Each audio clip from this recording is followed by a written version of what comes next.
Welcome back to the Mindcracker. We are at Spawn again. I guess my instinct is always to call it Spawn Village, but can we call it Village with no houses?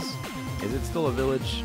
I'm just going to call it Spawn. Maybe I'll call it Spawn Village, even though it's not 100% accurate. Anyway, we're back at Spawn, and today it's time to pick out a plot for the map room we've been tinkering with. We figured out the scale of map we're going to need 1048 by 1048. There's bedoubles. We figured out how wide the map wall is going to be and the proper scale and all that kind of stuff. So it's time to pick out some plots. I was looking around here, and for some time I've been waiting for, like, one of the things I've been waiting for is Guude. Yum, yum, yum. To lay out the sort of the plot or whatever that he's going to use for the UHC monument, and that's what this is. I don't know what sort of shape this is trying to describe, or if it's just saying, hey, this land is mine. But this is where the UHC monument is going to go. There's a donkey over here somewhere. So all of that's taken up, which is good. The reason I was waiting for that is because I knew it was going to be so big. And there's only so many places in this area you can place something that big. So I've been wandering around and looking for an area that's suitable.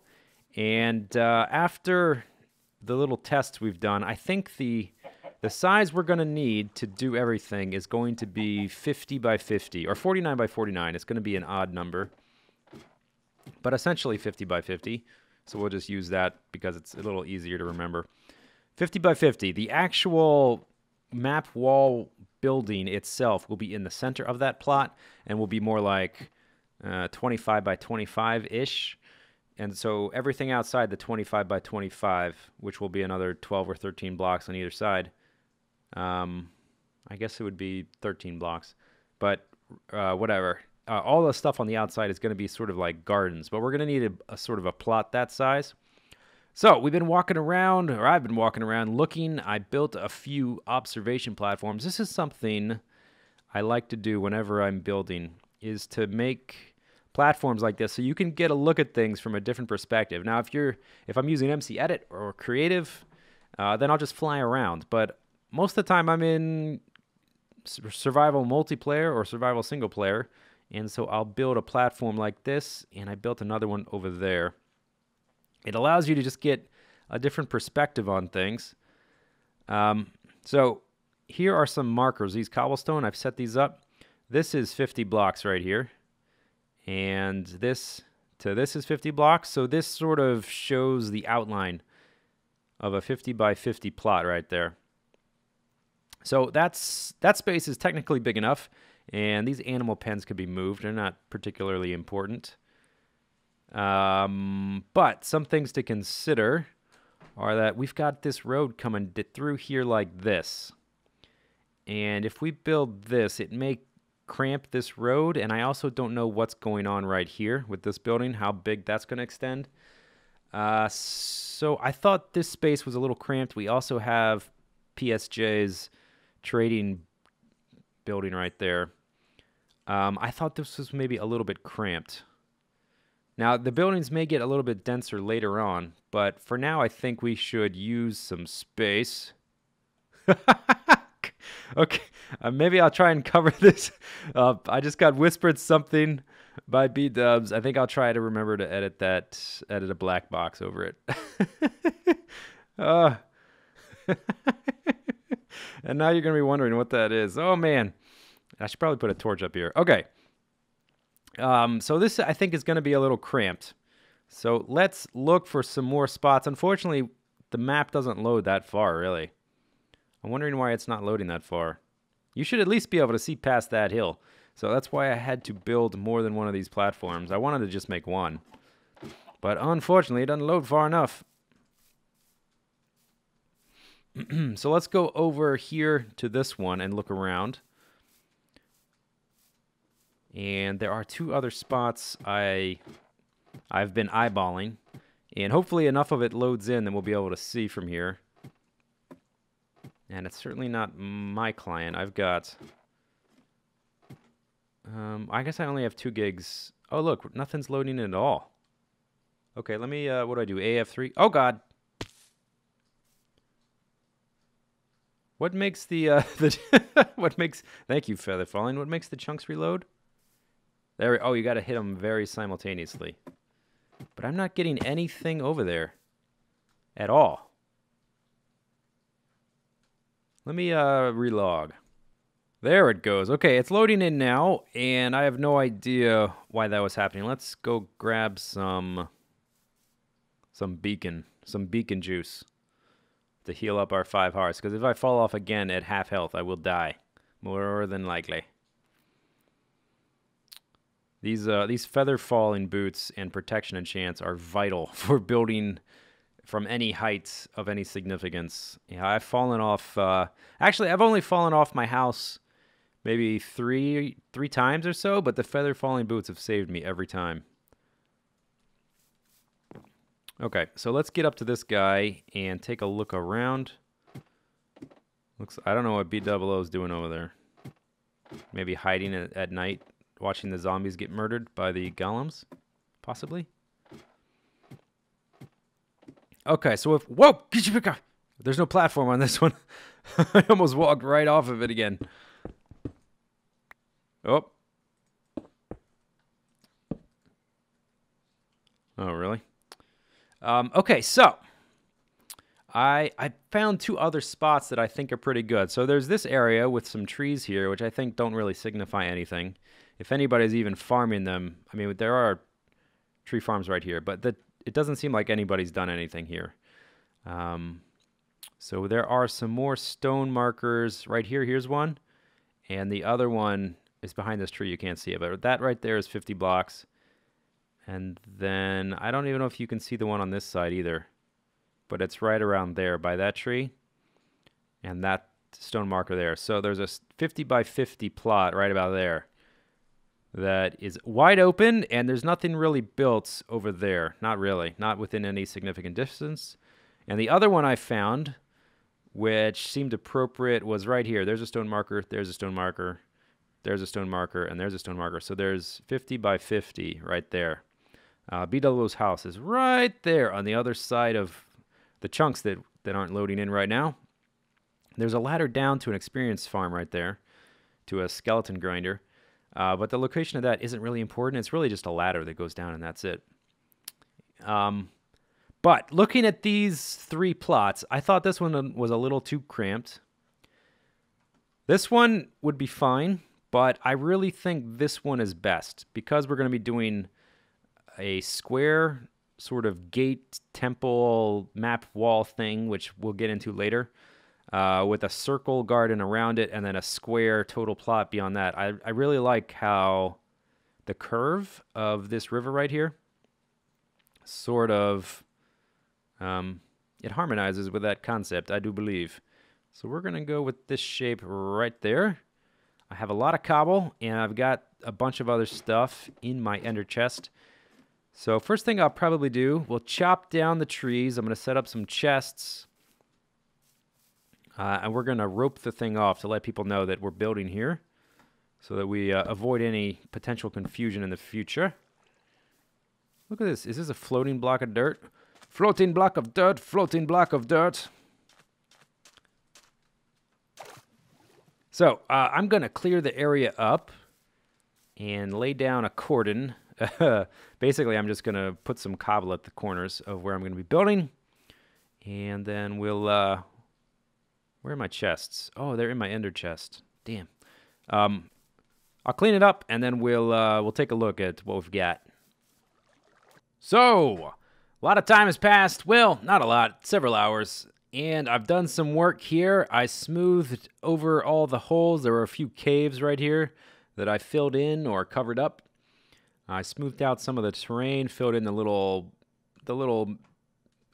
ugly little holes in the ground where Enderman had stolen dirt.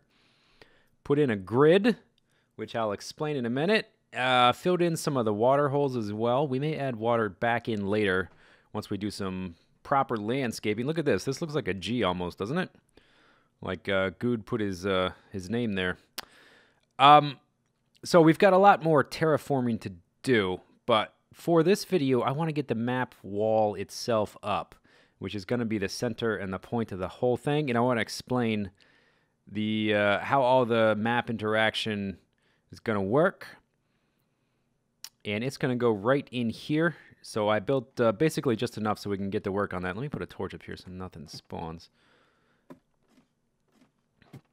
So, last time I showed a little bit in my creative test world, and we messed around with the size and dimension of the actual map wall, and we're going to use that size. So it's going to go right here, and it's going to face north, which, not north per se.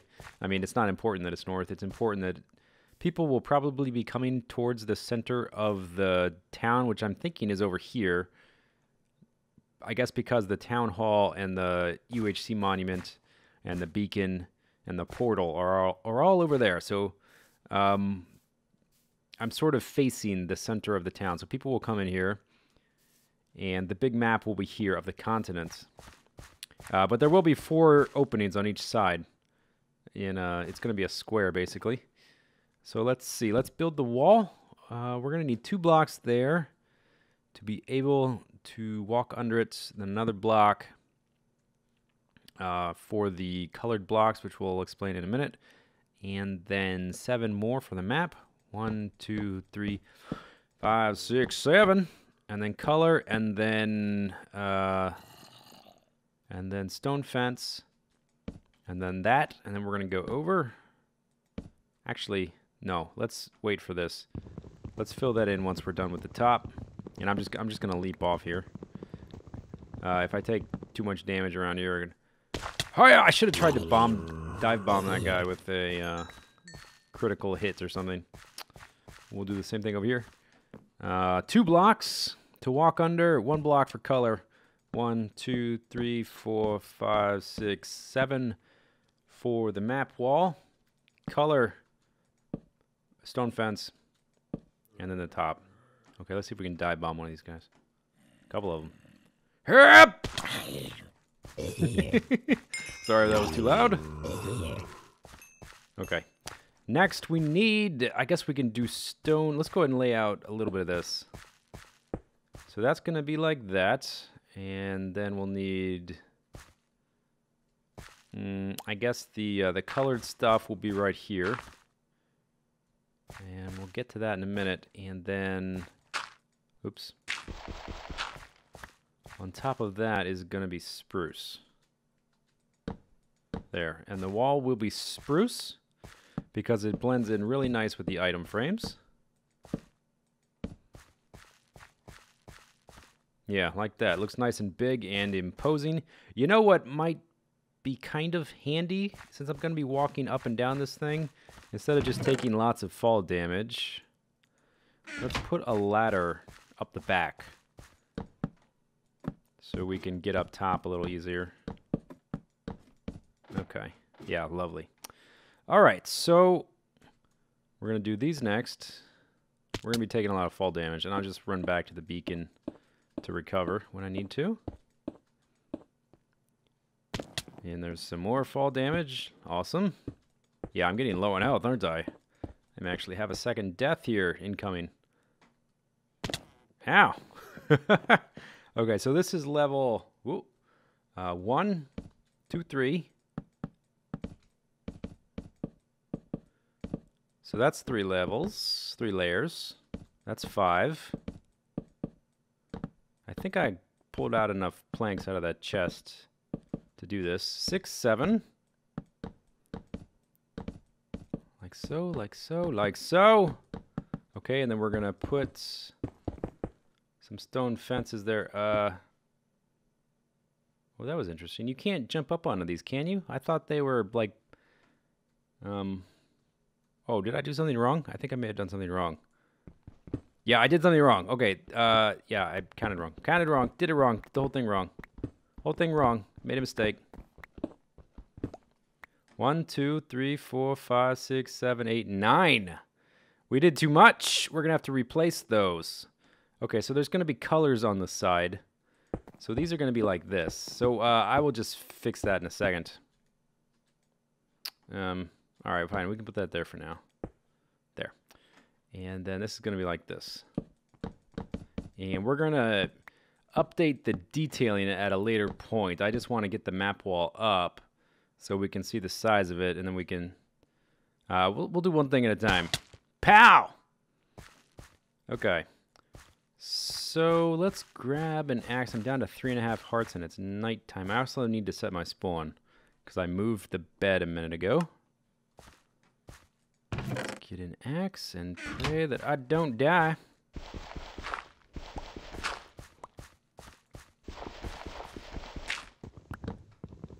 All right, so all of those are going to be broken.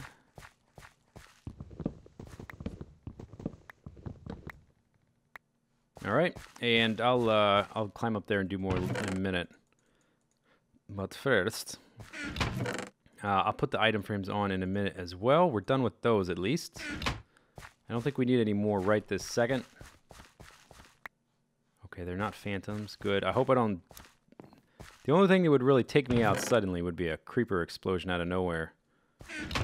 So we got a lot of dye, and I made some hardened clay here, which is going to be very important for this project. So let's get all...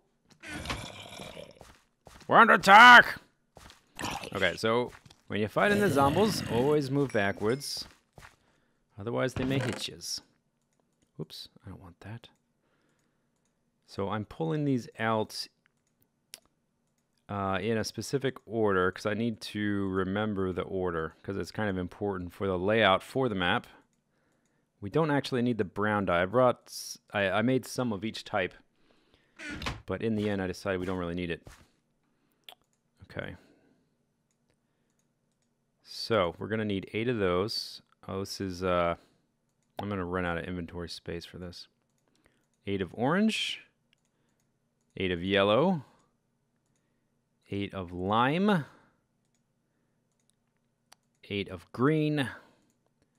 So basically, we're gonna make a little bit of each color, and I'm gonna put these on the map wall and do a little tidying up off camera, and then we'll explain just what is going on here. And split out! There is the map wall. We still have a lot of construction to do, but let me explain the overall concept of this build and how the different maps are all going to interact. So this is the size of our map wall. We figured this out last video, and we mapped one strip of it. I still have those strip of maps. They're in my ender chest for safekeeping. And what I'm going to do, before I put any of the maps on the wall, because I'm worried about creepers or arrows, like a stray arrow will knock one of these entities off the wall. So I'm kind of worried about that. So before I put any of that stuff up here, oh, that's way too much steak. I don't need that much steak. Before I put any of the maps up there, what I'm going to do is I'm going to bury underground some safekeeping chests with clones of each of these maps that I make. Because it's already taken me a lot of time to map this stuff out, and it's going to take me a lot more to finish the project.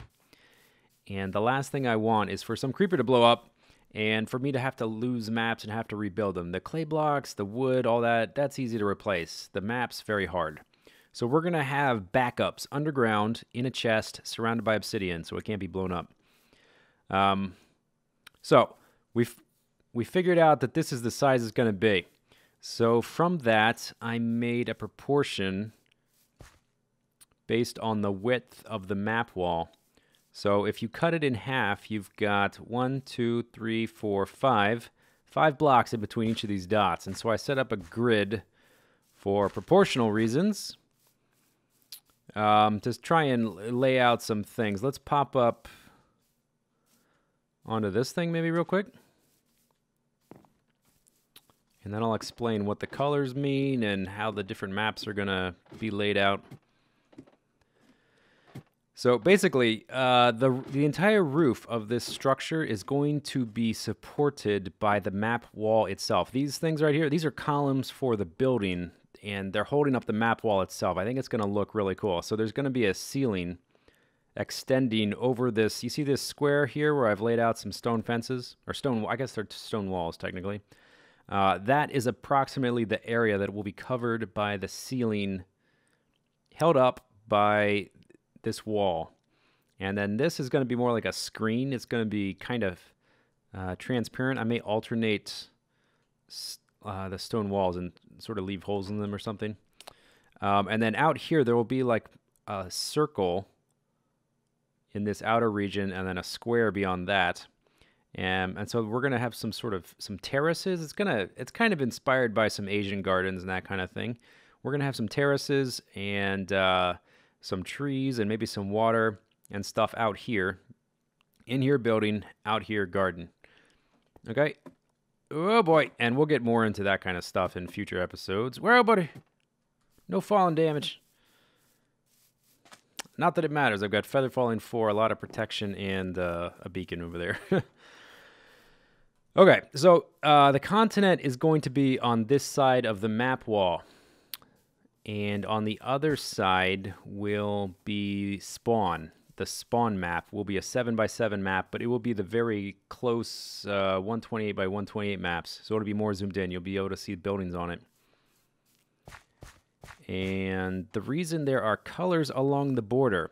So let's say hypothetically that this map... Oh, darn it. I've already messed it up. Let's say that... Damn it. Come on. I'm trying to put it in the item frame. There we go. Okay, so let's say we've mapped out the whole thing. All the maps are up there. And that map that is the dirt block. Let's say that's B00's house, which is not quite... I'm not sure exactly where it's going to be, but his house is right there, right? We can see it from here. So let's say that that is his house. Well, that is cyan on this row, and that is purple on this column. So along these edges will be, let me get rid of this, will be signs and more maps, which will be used to tell you where everyone's house is. So each of these 4 walls, which will be enclosing this area, this building, is going to have 8 of these. So we're going to have 32 total. We got 26 people on the server now, I think, something like that. So we've got room for expansion. And let's say that they're just going to be in alphabetical order. So it'll be like Arcus, Avidius, and whatever. Let's say this is B00 right here. Okay. So we know that he is located at cyan and purple, right? Is that what they are? Yeah, cyan and purple. So his is going to be like this. Okay? And then we need a couple other things. I need a sign, and an item frame. One more. Okay. So his is going to be like this. And it will say B00, and it'll have his coordinates underneath it. So it'll say like 12, 120, negative 1, 231. I don't know what his coordinates actually are. I mean, we could run over there and check. It's not important. But it'll have his coordinates, and maybe if he wants, the name of his house or whatever building it is. And then underneath it, this is the awesome part, there's going to be a zoomed-in map of his house. So you can see the actual house. Where is it? Over there. So you can see the actual house on this map. So if you're running in here, if you want to know where somebody lives on the continent, think about Season 3. Like if I want to go visit Vintage Beef, where do I go? Well, I go to the Nether Hub and I follow the rail line. But what direction do I actually walk if I want to get there? I couldn't tell you. I mean, really, I played on the server for a year. I couldn't tell you which direction it is. But now we'll be able to see like a real intuitive layout of the whole continent. So if you want to find where B00 lives, you come over here and you say B00 is at these exact coordinates, so you know where to go. And then you know it's cyan and purple. So you come over here and you say, oh, okay, so he lives on this part of the continent. He's down in the southwest corner. Zisteau is like over here. Maybe Neverus is up there. And you can find everybody by the colors that will be on their little section. And then if you want to see like a little preview of what their house looks like, they'll each have a little map right here. So I think this system is going to be pretty damn cool. That's one of the things that was always kind of... I've seen this on a lot of servers, not just ours. The sort of overall... what am I trying to say? The knowledge of what the layout of the continent actually is. We use the Nether Hub for shortcuts, and we'll continue to do that. But it's sort of... It shortens everything so much you don't actually know where people are, I think. And I think this will give everyone a lot of perspective on where we are in the continent and everything. And then on this side, so this side is going to have a zoomed in 7x7 map of spawn area itself. So like that map we made of the town hall at the very beginning, that will be on that map. But that is the idea for the project. I'm pretty excited about it. I think it's a really interesting idea. I've never seen anyone do something like this. I've seen map walls before, but in terms of how this is going to connect with that, I think it's going to be cool. I hope you guys enjoyed the video. Next time we'll go back to the starter house and do some work on that. See you later. Take it easy. Have a good day. Bye-bye.